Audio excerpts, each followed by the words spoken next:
What is money?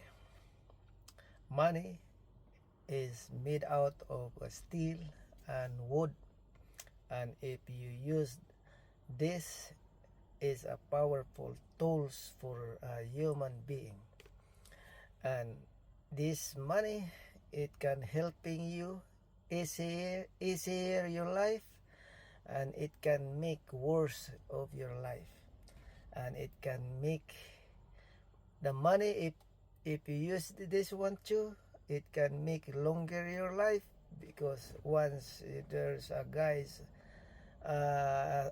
sick, it can heal too a sick, and it can make worse, shorter your life.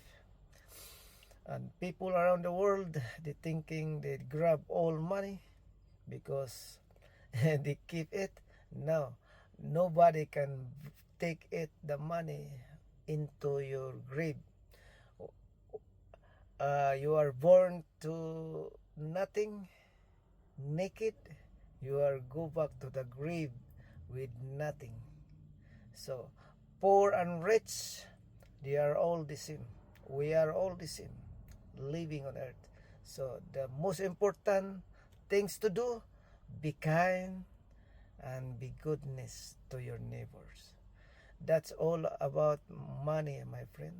You know, you heard the truth, and the truth will set you free. Bye bye now.